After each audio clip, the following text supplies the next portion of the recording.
Лечение сильного кашля у ребенка. Причины подобных сильных приступов можно условно разделить на две группы, связанные с вирусной инфекцией и не имеющие отношения к ОРВИ. Первым делом не поддавайтесь панике. Конечно, кашель до рвоты выглядит устрашающе, однако рвота сама по себе не опасна. В отличие от рвоты при интоксикации, пищевом отравлении, организм ребенка освобождается не от токсинов. Кашель и рвота – безусловные врожденные рефлексы, а рецепторы, активирующие их, часто находятся очень близко друг к другу, в верхних частях дыхательных путей. Рвота при кашле на фоне ОРВИ. В данном случае наблюдается типичная картина простудной инфекции: заложенный нос, частое кашляние, повышенная температура тела. Во время вирусной инфекции рвотные позывы во время кашля могут быть вызваны следующими причинами: при сильном напряжении мышц глотки и трахеи активируются рецепторы рвотного рефлекса, мокроты, отхаркивающиеся при сильном кашле, раздражают рецепторы горла, вызывая позывы рвоты. При синуситах и ринитах слизь из носа стекает по носоглотке, раздражая рецепторы рвотного рефлекса в горле.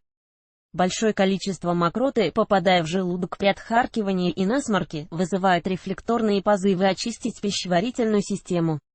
Таким образом, сильный кашель до рвоты у ребенка во время борьбы с простудой – обычное явление, не несущее угрозы. Другие причины: реже причины подобного состояния вызваны другими причинами, не связанными с борьбой с простудой. Если вероятность вирусной инфекции исключена, возможны следующие причины: бронхит, трахеит, фарингит, бронхиальная астма, аллергическая реакция, вдыхание инородного тела, коклюш, бактериальная инфекция верхних дыхательных путей. В случае воспаления трахеи и бронхов механизм аналогичен развитию рвотного рефлекса. При простудном кашле отхаркиваемая мокрота раздражает рвотные рефлекторные рецепторы в горле, стекает в желудок. Обычно данное заболевание появляется как осложнение простуды, когда на фоне ослабления иммунной системы вирусом в накопившейся мокроте начинают размножаться бактерии. Бронхиальная астма. При бронхиальной астме кашель наступает в виде приступов, при этом затруднено дыхание, слышен шум при вдохе, хрипы, свист. Подобные приступы очень мучительны, может также наблюдаться слезотечение, чихание, покраснение лица, отхаркивание небольшого количества прозрачной мокроты и иногда рвота. Приступ бронхиальной астмы останавливают с помощью ингалятора с бронхорасширяющим средством или уколом адреналина. Сильный кашель описанного типа может наблюдаться и в 2 и 3 года. Бронхиальная астма часто впервые проявляет себя в раннем детстве. У детей до 5 лет кашель как симптом бронхиальной астмы имеет характерные черты, возникает периодически, вне зависимости от респираторных инфекций, заметна хрипы и одышка. Чаще всего приступ происходит ночью или под утро. Физическая активность, плач или смех могут спровоцировать кашель. Постановка диагноза: бронхиальная астма проводится на основе семейного анамнеза, есть ли родственники с астмой, вазомоторным ринитом, пищевой аллергией, анализа крови на специфические иммуноглобулины и других диагностических процедур, провести которые может только врач.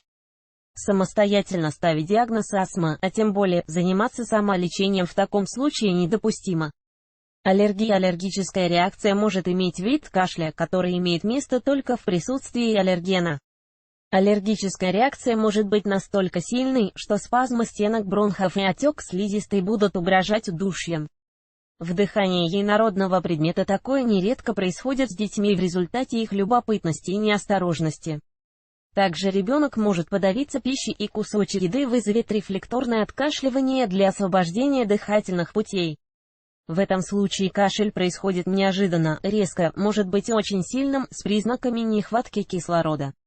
Будьте внимательны, когда ребенок пользуется предметами с мелкими деталями, обеспечивайте спокойные условия во время еды, чтобы он не испугался или рассмеялся. Коклюш. Приступы сильного лающего кашля, заканчивающиеся рвотой, типичное проявление коклюша. Однако, благодаря повсеместной вакцинации коклюш в наше время встречается довольно редко. Несмотря на это, привитые дети могут страдать коклюшем в легкой форме, если со времени вакцинации прошло больше 5 лет, так как иммунитет со временем снижается. Реакции, подобные коклюшу, наблюдаются у некоторых детей как реакция на компоненты вакцины против коклюша. Лечение. Так, что же делать, чтобы у ребенка сильный кашель не сопровождался рвотными позывами и, в конце концов, прошел? Выбор лечения должен отталкиваться от первопричины заболевания, симптомом которого является кашель. Также необходимо и симптоматическое лечение, смягчение кашляния. Этого можно достичь, способствуя разжижению мокроты в дыхательных путях. Поможет обильное питье, увлажнение воздуха, в крайнем случае, муколитические и отхаркивающие препараты.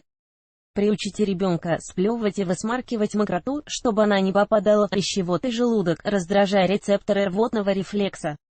При подозрении на более серьезные причины кашля, такие как бронхиальная астма, коклюш или воспаление легких, обратитесь к педиатру. Эти заболевания и самолечение – несовместимые понятия. Читайте далее, что делать, если кашель у вашего ребенка никак не пройдет. Рассказ доктора о кашле у детей. Как и чем можно вылечить сильный кашель у грудного ребенка? Что делать, если ваш ребенок кашляет всю ночь?